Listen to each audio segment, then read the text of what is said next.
할렐루야. 네, 귀한 주일 아침 하나님을 예배하는 자리에 나오신 여러분 모두를 다시 한번 주님의 이름으로 환영합니다. 저는 이번 이곳에 와서 참 귀한 은혜를 제가 누리고 있습니다.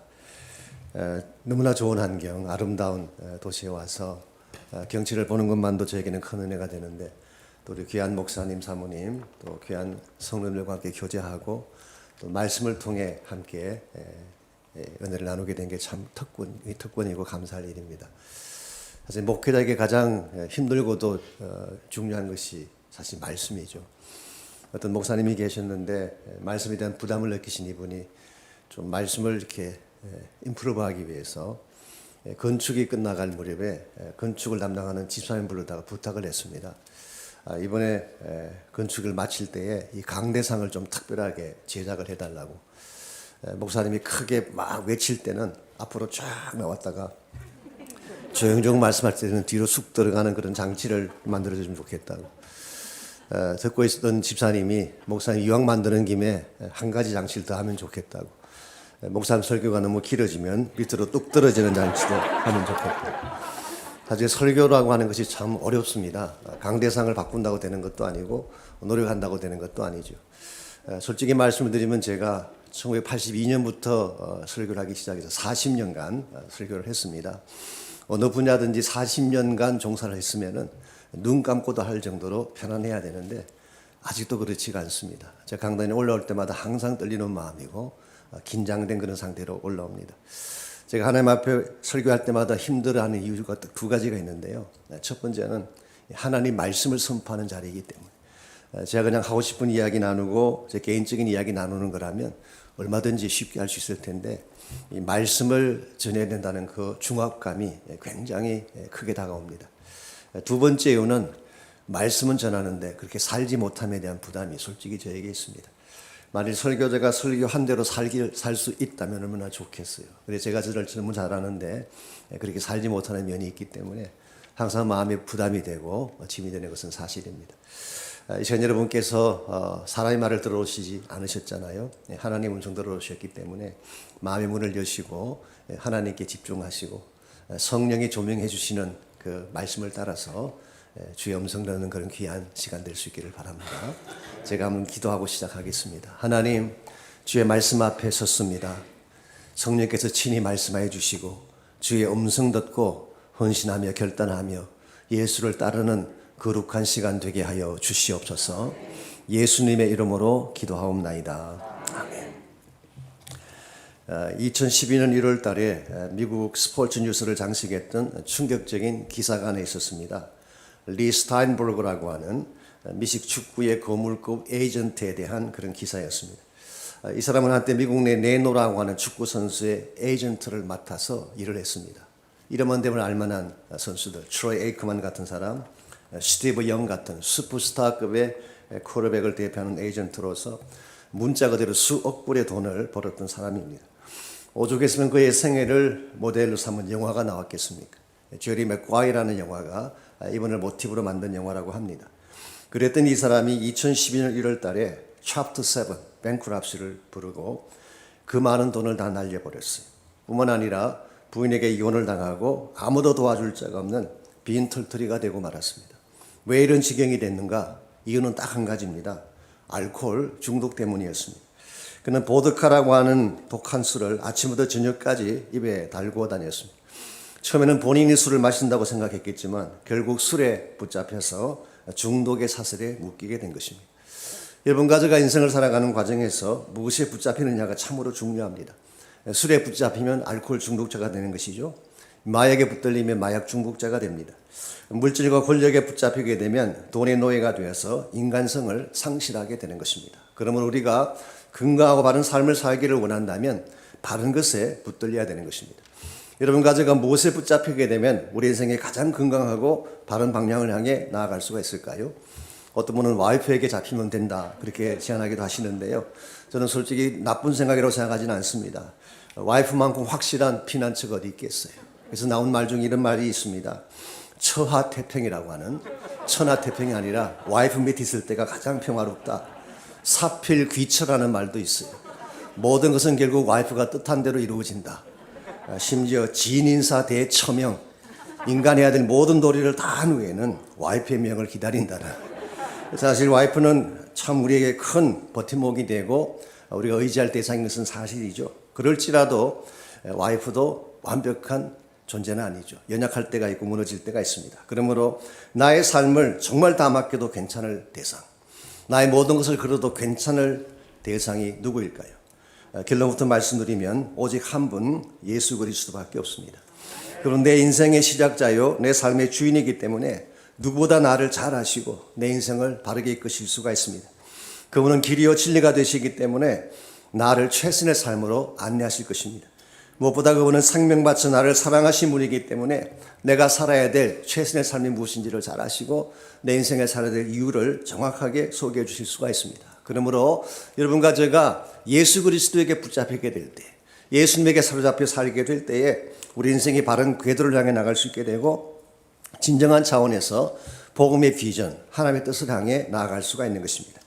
오늘 같이 봉독한 본문에 보시면은 예수 그리스도에게 철저하게 붙잡혔기 때문에 일평생 복음 위에 달려갔던 사도 바울의 고백이 오늘 본문에 기록된 내용입니다. 먼저 1절 말씀 보시면은 이러므로 그리스도 예수의 일로 너희 이방인을 위하여 갇힌 자 된 나 바울이라고 했어요. 아신 대로 에베소서라는 이 성경은 옥중 서신이죠. 바울이 로마 감옥에 1차 투옥되었을 때에 4편의 서신을 적었는데 그 중에 하나가 에베소서입니다. 그래서 많은 분들에게서 갇혔다는 이 표현이 로마 감옥에 갇힌 상태를 말하는 것이 아닌가 생각할지 모르지만요. 본문을 자세히 보면 그렇지가 않습니다.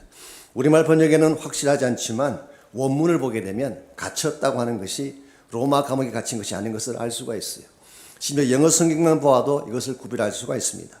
I, 콤마 찍고 Paul, 콤마 찍고 The prisoner of Christ Jesus. 그러므로 여기 prisoner, 갇힌 자가 되었다는 이 단어가 예수 그리스도에게 연결되는 것을 볼 수 있습니다.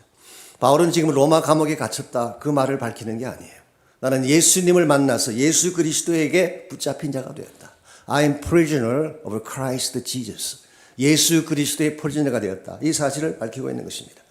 분명히 객관적으로 보게 되면 감옥에 갇혀 있고 고난에 갇혀 있고 어려운 상황 속에 갇혀 있는 것이 사실이지만 바울은 그렇게 말하고 있지 않습니다. 나는 그리스도 안에 갇혀 있다. 이 사도 바울이 정말 그해야 될 삶의 위치, 내 인생의 중심이 무엇인가를 정확하게 알고 있었기 때문에 사실은 감옥에 갇혀 있건 어디에 있든 상관이 없습니다. 어디에 있든 그리스도 안에 있기 때문에 그 모든 환경을 넘어설 수가 있게 되고 심지어 로마 감옥이라는 최악의 환경도 극복해낼 수가 있는 것입니다. 여러분 잘 아신 대로 사도 바울은 한때 세상 권력과 편협된 종교주의에 사로잡혔던 인물이었죠. 바리새인으로서 그것도 최고의 율법을 자랑하는 가말리엘 문화에서 직접 공부했던 사람이었습니다. 그는 일찍이 유대 종교에 헌신을 해서 유대 종교 핵심부에서 일을 하면서 굉장히 많은 일들을 감당했던 인물로 알려져 있죠. 근데 이 사울이, 그 당시는 사울이죠. 주로 했던 일이 무엇이었나요? 예수 믿는 사람들을 잡아 죽이고 사람들을 핍박하고 파괴하는 그런 일을 했습니다. 자, 바울이 이와 같이 사람들을 체포하고 사람들을 파괴시키는 삶을 살아갈 때에 그의 마음 중심을 붙잡고 있는 것이 무엇이었을까요? 하나님이었을까요? 아닙니다. 하나님의 거룩한 목적? 아닙니다. maybe 정오심이든지 아니면 권세를 탐하는 야망이었을 가능성이 많습니다. 이와 같이 그의 마음 중심 속에 정오심으로 가득 차 있을 때에 또한 자기의 권세를 탐하기 위한 야망이 꽉 차 있을 때에 그의 삶이 행복했을까요? 결코 행복하지 않았습니다. 만족스럽지 않았습니다. 열심히 뛰긴 뛰었는데 그 또는 인생을 살 수밖에 없었죠.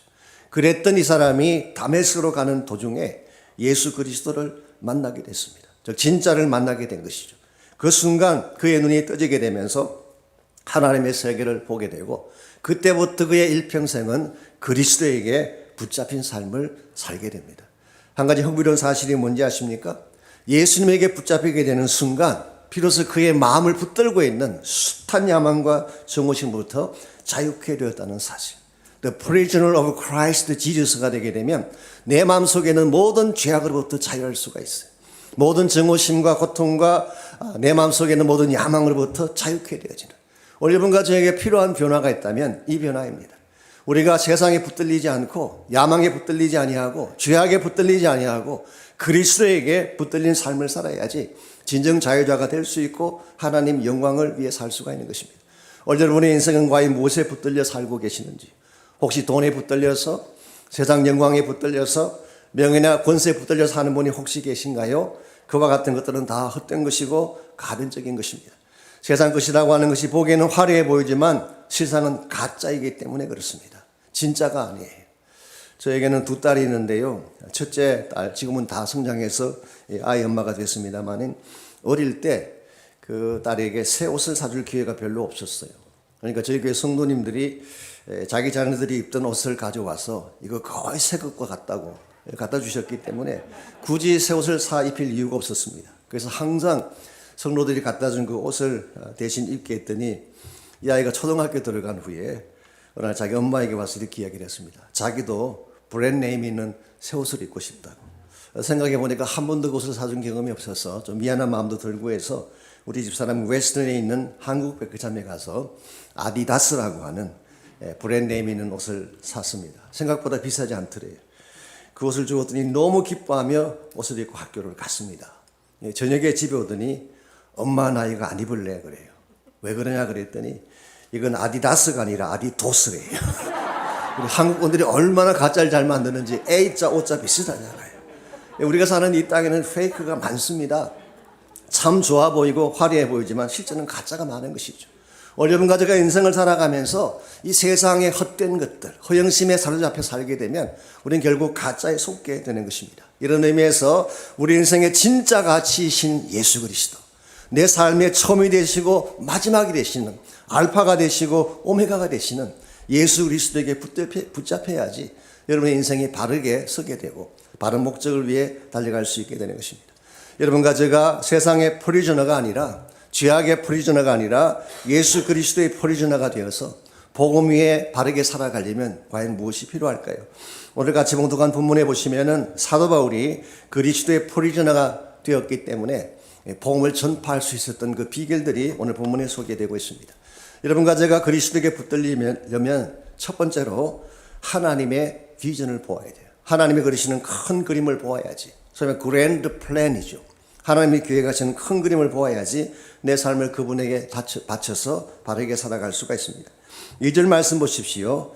너희를 위하여 내게 주신 하나님의 그 은혜의 경륜을 너희가 들었을 것이다. 여기 보게 되면 사도 바울이 받게 된 축복 중에 하나가 은혜의 경륜을 받은 것이다. 이 경륜이라는 단어가 나오죠. 사실은 이게 좀 어려운 신학적 용어이긴 합니다. 좀 어려운 용어이긴 한데요.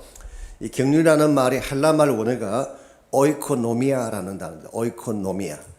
여기서 나온 영어가 이카나미, 경제라는 용어가 여기서 나왔죠. 그래서 일반적으로 이 경륜이라고 번역한 이 단어는 어떤 것을 집행하는, 어떤 계획을 집행하는 이것을 경륜이라고 표현합니다. 그래서 경영으로 번역할 수도 있고 통치로 번역할 수도 있고 운영으로 번역할 수도 있고, 영어 성경 보시면은 dispensation 그렇게 번역하기도 하고 어떤 혹은 administration 그렇게 번역하기도 합니다. 하나님께서 우주 만물을 창조하셨죠. 우주 만물을 창조하신 후에 아무 계획 없이 그냥 내버려 두신 것이 아니라 하나님이 플랜을 가지고 계획을 가지고 하나님의 계획을 하나씩 하나씩 성취해 간 것입니다. 이와 같은 하나님이 준비하신 플랜을 성취해 가는 것을 우리는 경륜이라 그렇게 부르고 있습니다. 자, 여러 가지 많은 경륜이 사실 성경에 나오긴 하는데요. 어떤 신학적 가르침에는 세대주의자들, 그분들은 7가지 경륜을 이야기하지만 저는 솔직히 거기에 동의하지는 않습니다만 오늘 본문에 보게 되면 은혜의 경륜이라고 표현합니다. 이 은혜의 경륜이라고 하는 것은 예수 그리스도를 통해 우리 모두를 구원하시는 하나님의 계획을 말하는 거예요. 율법이나 행위가 아니라 그리스도의 십자가 은혜를 통해 우리를 구원하시는 하나님의 계획, 이게 바로 은혜의 경륜입니다. 사도 바울이 예수님 만난 이후에 바로 이 하나님의 은혜의 경륜을 알게 됐어요. 즉 하나님이 준비하시는 큰 구원의 플랜을 깨닫게 된 것입니다. 이 계획을 알고 났더니 자기가 무엇을 해야 될지를 알게 된 것입니다. 여러분과 저의 삶 속에 이런 축복이 필요합니다. 내가 예수님 만난 이후에 예수 그리스도 안에서 하나님이 준비하시는 큰 계획을 알고 큰 비전을 바로 알고 그게 내 삶을 투자할 때에 우리 인생이 바른 방향으로 나갈 수 있게 되는 것입니다. 흔히 많은 분들이 예수님 만나고 신앙생활을 한다고 하지만은 이 하나님의 큰 계획을 알지 못하기 때문에 좁게 살기도 하고 엉뚱한 일에 인생을 투자하며 살아가는 경우를 볼 때가 많이 있습니다. 전 여러분 한 분 한 분이 하나님의 그랜드 플랜, 온 인류를 구원하기 위한 큰 그림을 먼저 보시고 그 그림 속에서 내가 해야 될 일이 무엇인지를 찾을 때에 우리는 바른 삶을 살아갈 수가 있는 것입니다. 요즘은 중국 선교가 굉장히 활발했다가 지금 막히긴 했지만요. 중국에 많은 분들이 가기도 하고 교회도 세우기로 하셨지만 제가 처음 중국을 방문한 것이 1994년도였습니다. 그때는 아직 북경공항도 지어지기 전이었고 연길 쪽에 공항이 있긴 한데요. 얼마나 그것이 열악한지 직접 가는 비행기도 없던 그런 시절이었습니다. 그때 저희들 교단에서 그 지하 신학교를 하나 만들었기 때문에 지하 신학교를 가르치기 위해서 한 2주간 동안 제가 중국을 방문했는데요. 제가 북경에 갔다가 비행기를 갈아타고 연길로 가는데 저는 그 비행기 안에 누가 같이 가는지를 몰랐어요. 그 당시는 누가 같이 타고 가는지 몰랐는데 이제 도착을 해서 보았더니 그때는 연길 공항이 따로 만들어지긴 했지만은 굉장히 열악했습니다. 그래서 소위 말해서 이 배게지 클레임하는 장소가 없었어요. 비행기가 내리면은 그걸 트럭에 싣고 바깥에 가서 던져주면 받아주는 그런 시기였습니다. 근데 연길에 도착을 해서 그 당시 저희 교회에서 파송된 치과 의사 한 분이 그 치과 병원을 하고 계셨어요. 그 치과 병원에 갔더니 그게 비행기 타고 오신 여러 교회 소식분들이 다 거기 다 모이셨더라고요. 가보니까 온누리교회 하영준 목사님이 오셨고 그 온누리교회 선교팀들이 같이 왔어요. 그 메디컬 닥터도 있고 뭐 치과 의사도 있는데요. 제가 그분들을 보니까 40대 초반, 40대 중반 정도밖에 안 되는 정말 꽃다운 나이. 거기다가 치과 의사니까 한국에 있으면 정말 떵떵거리며 돈을 벌 수 있는 그런 사람인데 그저에게 선교하겠다고 오신 거예요. 그 당시는 물도 제대로 나오지 않았습니다. 흙탕물이에요. 물을 받아서 하루를 가라앉혀야지 세수할 수 있을 정도로 그렇게 열악한 환경인데 왜 그렇게 좋은 환경 두고 좋은 조건에 잘 살 수 있는 사람들이 그 꽃다운 나이에 이 열악한 환경에 와서 선교하려고 하느냐. 제가 질문을 했더니 그중에 한 형제가 이렇게 답을 했어요. 예수님 만나고 났더니 돈 버는 게 재미가 없더래요. 마치 태양을 본 사람이 촛불에 만족하지 못하는 것처럼 예수님이라고는 큰 가치를 만나고 났더니 뭘 해도 차지가 않더래요. 그래서 자기 남은 생에 복음위에 드리기 위해 왔노라는 그런 고백을 하셨어요. 이게 진정한 차원의 가치 변화이죠. 여러분과 제가 예수를 정말 만났다면 예수님이 어떤 분인가를 바로 깨달았다면 진정한 가치에 내 삶을 투자할 수 있어야 되고 바른 목적을 향해 나를 드릴 수 있어야 됩니다. 우리가 예수 그리스도에게 붙잡히게 되면 그때 비로소 하나님의 큰 계획을 보게 되고 그 계획을 향하여 바르게 나아갈 수가 있는 것입니다. 두 번째로 우리가 그리스도에게 붙잡히게 되면 영적 통찰력을 갖게 됩니다. 그래서 참 우리가 복음 위한 바른 삶을 살아가려면 영적인 깨달음, 하나님의 세계를 보는 영적 눈이 열려야지 하나님의 사역을 바르게 감당할 수 있는 것입니다. 사람들에서 6절까지를 보시게 되면 사도 바울이 받았던 두 번째 축복을 이렇게 소개하고 있습니다. 먼저 3절입니다. 곧 계시로 내게 비밀을 알게 하신 것은 내가 먼저 간단히 기록한 것 같으니 그것을 읽으면 내가 그리스도의 비밀을 깨달은 것을 너희가 알 수 있으리라. 바울은 예수님 만난 이후에 하나님의 큰 그림도 보았지만 하나님이 그에게 비밀을 깨닫게 해주셨대요. 이 비밀이 뭘까요? 이 비밀이란 말은 무스테리온, 미스테리죠.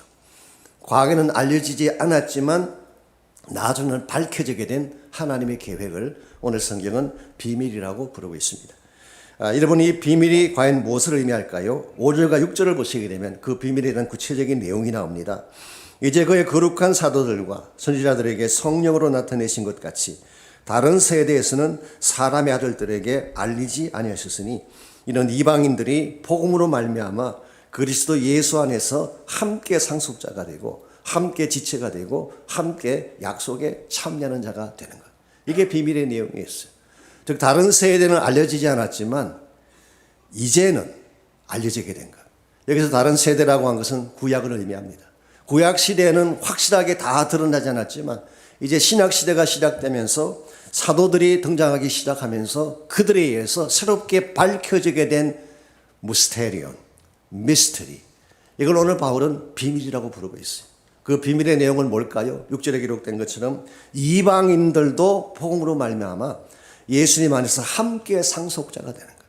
사실 구약 시대에는 이스라엘 사람들이나 유대인들이 이방인들은 구원에 참여 못한다고 생각했어요. 이방인들을 그들은 개 취급했잖아요. 아주 저급한 취급했잖아요. 그런데 하나님의 원래 계획은 그게 아니었어요. 창세기 12장에 보게 되면 하나님이 아브라함을 부르실 때 내가 너에게 복을 주어서 너로 말미암아 모든 족속이 복을 받게 하리라. 하나님의 오리지널 플랜은 처음부터 아브라함을 통해서 온 민족, 온 열방이 하나님의 복을 받는, 그 복의 핵심 내용은 그리스도죠.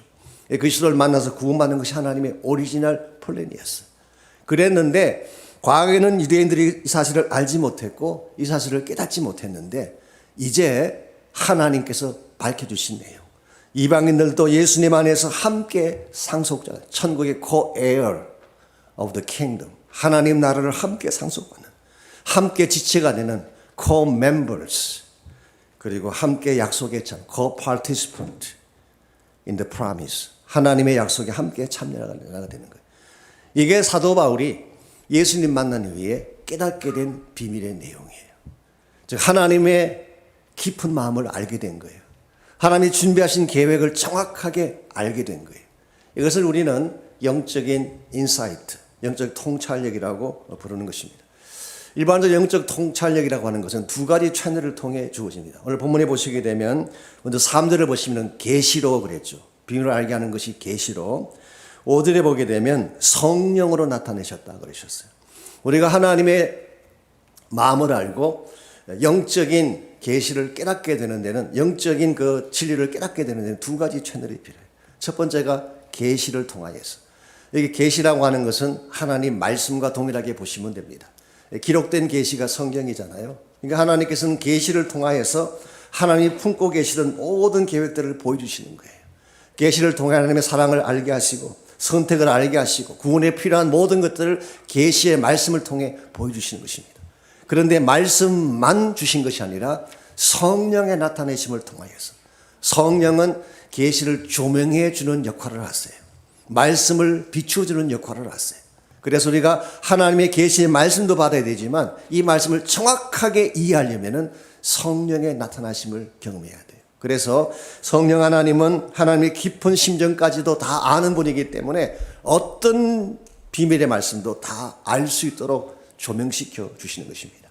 이와 같이 말씀을 통하여, 성령을 통하여서 하나님이 준비하신 계획들을 정확하게 알게 될 때, 그때 하나님 비전을 위해 살 수가 있는 것입니다. 오늘 사실은 크리스찬들 가운데에 이 세상에 이르는 참 밝으면서도 영적 세계에 대해서는 무지한 분들이 많이 계세요. 뭐 정치 동향에 대해서 굉장히 많이 하십니다. 주식 시장의 추세에 대해서, 이 부동산의 전망에 대해서 얼마나 많이 하시는지. 이와 같이 세상 돌아가는 일에는 정확하게 알고 있으면서 하나님의 세계에는 어두운 분들이 많이 계세요. 여러분과 제가 하나님의 사람답게 바르게 살아가려면, 특별히 이와 같이 마지막 시대에 바른 삶을 살아가려면 영적 세계의 눈이 밝아져야 돼요. 이게 밝아지지 않으면 아무리 우리가 하나님 일을 하고 싶어도 바르게 할 수가 없어요. 저희 교회 대학부 목사님이 언젠가 새벽기도 설교를 하시면서 이런 말씀하는 걸 제가 들은 적이 있습니다. 대학생들은 질문이 많잖아요. 아무래도 묻는 질문들이 많고 가장 그때가 우리 성경에 나오는 진리들에 대해서 도전을 많이 하는 그런 에이지 아닙니까? 그러다 보니까 이런저런 질문들을 많이 하는데 하루는 대학생 하나가 목사님께 이렇게 질문했대요. 저는 성경에 예수님께서 하신 다른 건 다 이해가 되는데요. 한 가지 이해가 안 가는 게 있대. 예수님께서 물 위로 걸어가신 게 이해가 안 된대요. 아무리 하나님이라고 하지만 물 위에 서면 중력에 의해서 물에 빠지는 게 정상인데 어떻게 하나님이라고 하지만 물 위로 걸어갈 수가 있느냐. 그게 이해가 안 된대요. 그게 목사님께서 되물으셨대요. 야, 그럼 하나님이 물에 빠지는 건 이해가 되니? 난 그게 더 이해가 안 된다.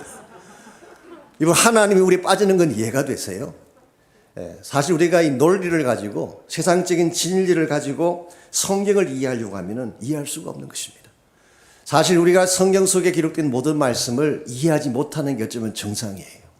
내 논리를 넘어선 일들이 너무 많기 때문에 어떻게 그 거대한 하나님을 나의 논리로 다 이해할 수가 있겠어요?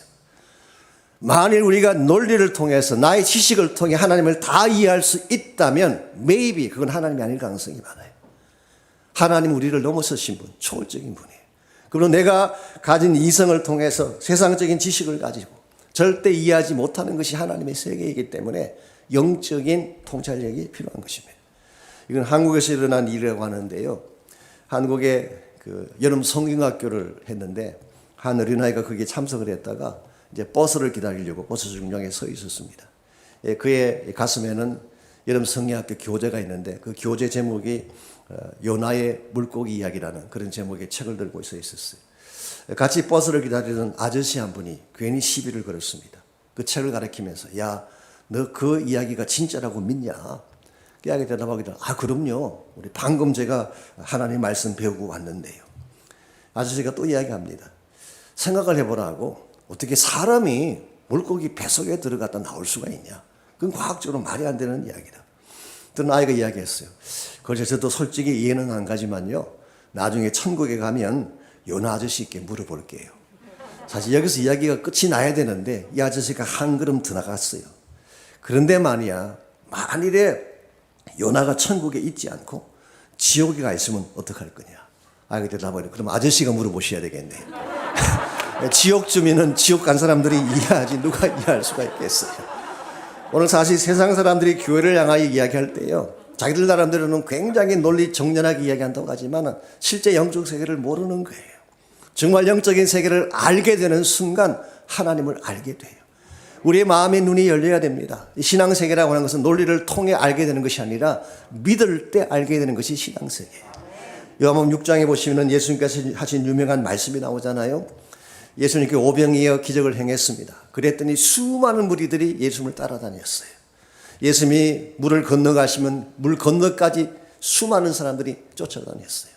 그때 예수님께서 그 무리들을 향해서 진리의 말씀을 선포합니다. 예수님의 죽으심과 십자가 고난에 대한 말씀을 선포하는 순간 그들이 다 떠나가고 말았어요. 자, 그렇게 많이 예수를 따라다닌 무리들이 왜 예수를 따라다녔을까요? 보리떡 얻어먹으려고 따라다닌 거예요. 예수님 따라다니니까 보리떡이 나오더라. 보리떡 얻어먹으려고 따라다닌 거예요. 그러므로 저는 큰 무리가 몰려왔다고 해서 우리가 익사이딩할 필요가 없어요. 보리떡을 얻어먹기 위해 나에게 이익이 되기 위해 따라다니는 경우는요. 십자가를 말하는 순간 다 떠나갑니다. 다 떠나갔을 때에 딱 보니까 12 제자밖에 남지 않았어요. 그때 예수님께서 너희도 가겠느냐. 그때 베드로가 나서서 했던 유명한 말이 있죠.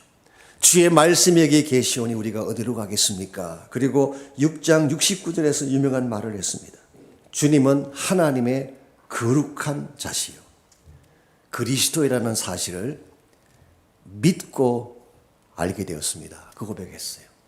예수님이 하나님의 거룩한 자이시요 메시아신 그리스도라는 사실을 알고 믿은 게 아니에요. 믿고 알게 되었습니다. 이게 신앙세계예요. 여러분이 여러분 마음의 문을 열고 믿음의 세계로 들어오게 되면 그때 비로소 알게 되는 것이 신앙세계예요. 이런 의미에서 혹시 여러분 가운데에 논리를 통해 지식을 통해 하나님 만나기를 원하는 분이 혹시 계신다면 나의 교만한 지식을 다 내려놓고 성령 앞에 엎드리고 하나님 말씀을 붙드시기를 바랍니다. 말씀 속에 진리가 있어요. 성령이 조명해 주실 때에 하나님의 길을 알게 되고 하나님의 뜻을 분별하게 되는 것입니다. 그러므로 이 시대가 점점 악화해져 가고 어두워져 가면 어두워져 갈수록 우리는 하나님의 계시의 말씀을 붙잡아야 되고 성령의 인도를 받아야 됩니다. 이와 같이 우리가 정말 한 번을 살아도 복음 위에 바르게 살기를 원한다면 첫 번째는 바울이 깨달았던 것처럼 하나님의 그랜드 플랜, 큰 그림을 먼저 보아야 돼요. 두 번째는 하나님이 무엇을 행하시고 계시나 영적인 진리를 바로 아는 하나님의 뜻을 바로 아는 영적인 통찰력이 필요합니다. 마지막 세 번째로 이와 같은 것을 다 깨달았다면 세 번째로 해야 될 일이 내 삶의 진정한 과제를 발견하는 것입니다. 내 일생을 걸어도 아깝지 아니할 삶의 과제, 이것을 우리 발견해야지 바른 목적을 위해 달려갈 수가 있습니다. 7절 말씀 보겠습니다. 이 복음을 위하여 그의 능력이 역사하시는 대로 내게 주신 하나님의 은혜의 선물을 따라 내가 일꾼이 되었노라. 여기에 사도 바울의 일평생을 걸기를 원했던 삶의 과제가 잘 나타나 있습니다. 첫 번째로 이 복음을 위해 for this gospel 하나님의 비밀이 있는 이 복음, 인류의 유일한 소망인 이 복음, 우리의 유일한 해답인 이 복음을 위하여 하나님의 능력이 역사하시는 대로 바울은 자기 힘으로 일하겠다고 말하고 있지 않습니다. By his power. 하나님께서 나에게 주시는 능력을 통하여. 이게 바로 사역 능력의 베이시스였죠. 그리고 내게 주신 하나님의 은혜의 선물을 따라. 이게 사도 바울의 사역의 베이시스입니다. 우리 본문에서 은혜의 선물이라고 했기 때문에 어떤 분들은 이것을 은사라고 해석하기도 하시지만 꼭 그렇게 해석할 필요는 없습니다. 사실 원문을 보게 되면 동격으로 되어 있어요. The gift of the grace. 이 은혜라고 하는 선물이라고 번역할 수가 있어요. 예컨대 City of Los Angeles라고 하는 것처럼 이 동격인 것입니다. 그러므로 은혜라고 하는 선물을 통하여서 New Living Translation은 아예 이것을 God's Grace라고 번역을 해버렸어요. 오늘 사도 바울의 사역의 베이시스는 하나님의 은혜입니다. 바울은 누구보다 잘 알고 있었어요. 자격이 되지 않는다는 사실. 한때는 폭행자였고 핍박자였고 죄인 중에 괴수라고 말할 정도로 가장 사악하게 살았던 자신을 잘 알기 때문에 자기의 메릿을 통해서는 복음의 일꾼 될 수 없다는 사실을 잘 알고 있었어요. 그래서 은혜의 선물을 통하여 I became the servant of this gospel. 이 복음의 일꾼이 되었다고 고백하고 있습니다. 사도 바울은 이와 같은 베이시스로 복음의 증거자가 되었기 때문에 성경 어디를 보아도 바울이 예수님 만난 이후로 예수의 부르심 받은 이후로 한 번도 자기 삶을 후회했다는 흔적을 발견할 수가 없어요. 바울은 이 복음 증거자가 된 것을 자랑스러워했어요. 감사했어요. 어떻게 나같이 죄인 된 자에게 이 위대한 복음을 맡겨주셔서 복음의 사명자가 되게 하셨는가. 여기에 대한 감격과 감사를 가지고 살아왔기 때문에 그는 어디를 가든지 생명 다해 복음을 전거했고 고난을 두려워하지 아니하고 마침내 위대한 복음적 열매를 남기게 된 것입니다. 어려운 가정의 삶에도 이와 같은 태스가 필요합니다. 흔히 주어졌으니까 살자 그런 분이 계시는데요. 그건 건강한 인생관이 아닙니다. 그냥 주어졌으니까 어쩔 수 없이 살아가자라고 하는 것은 굉장히 허약한 인생관이에요. 하나님이 주신 삶은 목적이 있습니다. 그냥 주어진 게 아니에요. 하나님 여러분 가정을 이 땅에 보내신 것은 해야 될 과제가 있기 때문에 보내신 거예요. 그래서 하나님 나를 부르시는 그 위치에서 나의 사명을 바르게 감당해 나갈 때에 한 번을 살아도 바로 살 수 있게 되고 주의 영광에 쓰임받을 수 있게 되는 것입니다. 이 존 오트버그 목사님이 쓴 책을 봤더니요. 우리 평범 이상의 삶이라는 책이 있는데 그 책에 보니까 이분이 영어 단어 한 개를 소개를 해 주셨어요. 영어로 실망한다는 단어가 disappoint, 실망한다는 단어죠. 이게 원래는 두 가지 단어의 합성을 해요. DIS라고 하는 것은 무엇을 벗어난다 그런 뜻이 벗어난다. appoint는 지명한다, 부른다 그런 의미를 가지고 있죠. 그러므로 disappoint는 뭐냐고 하면 하나님이 부르신 곳, 하나님이 지명하신 곳을 벗어나는 순간 하나님을 disappoint 시키게 된다.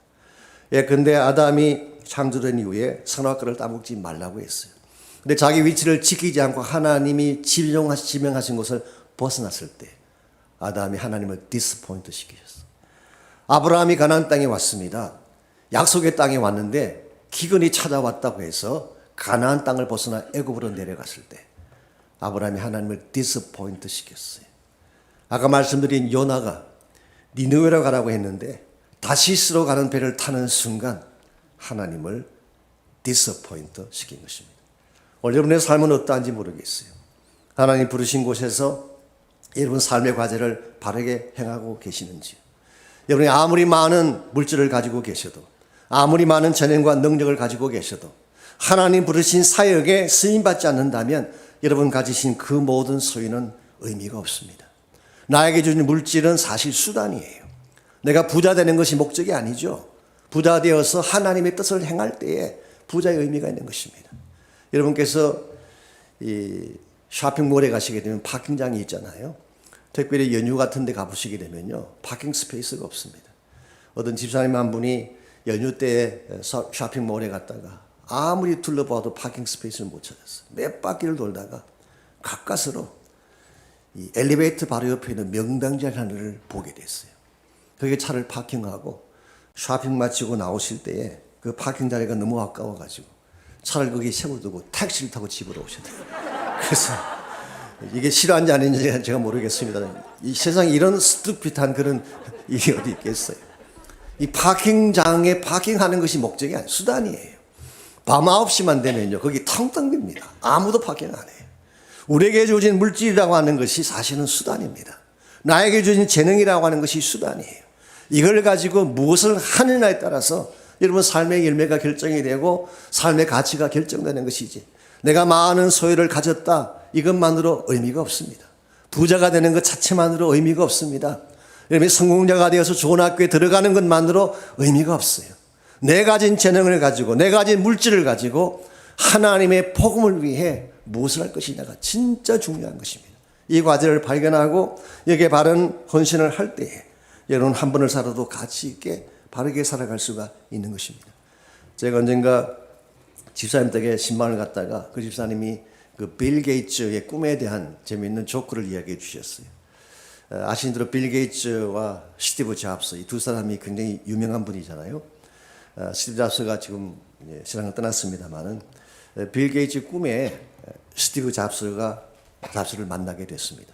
물었어요. 오래간만이라고. How do you live in heaven? 천국 삶이 어떠냐? 그렇게 물었더니 스티브 잡스가 It's great. 정말 굉장히 좋다고. 근데 한 가지 천국에서 발견한 게 있대요. There's no walls or fences. 천국에 갔더니 창이 없고 또 벽이 없고 울타리가 없는 것을 발견했어요. 빌 게이츠가 그래서 그랬더니 So we don't need any windows and gates. 이걸 들은 빌 게이츠가 좀 마음이 상했는지 나도 한 가지 들은 루머가 있다. 무슨 루머냐 그랬더니 In heaven nobody's allowed to touch apples. There's no jobs in heaven. 천국에 가면 누구도 애플을 만질 수가 없고 천국에는 잡이 없다. 스티브 잡스가 대답하기를 아니라고. 천국에도 사실은 많은 잡이 있는데 천국에 사는 모든 일은 다 풀이기 때문에 So definitely there's no bills in heaven. 물론 이건 뭐 미국 사람들이 만든 조크 같은데요. 여러분 스티브 잡스나 빌 게이츠 솔직히 말씀드리면 이 세상에서는 최고 정상까지 올라간 성공자예요. 가장 위대한 성공자들. 누구도 따라갈 수 없을 정도로 가장 위대한 업적을 남긴 사람들이라고 생각을 합니다. 그런데 과연 천국에 가서도 그들이 성공자일까요? I don't think so. 그들이 아무리 위대한 업적을 남겼을지라도 천재 같은 기술을 발휘했을지라도 하나님을 위해 컨트립한 것이 없다면 그들이 천국 갔을 때 받을 상급은 하나도 없습니다. 하나님께 드린 것만 남는 거예요. 하나님의 쓰임받은 것만 진정한 열매를 맺는 것입니다. 그럼 여러분과 저에게 주어진 삶 그냥 살지 마시기를 바랍니다.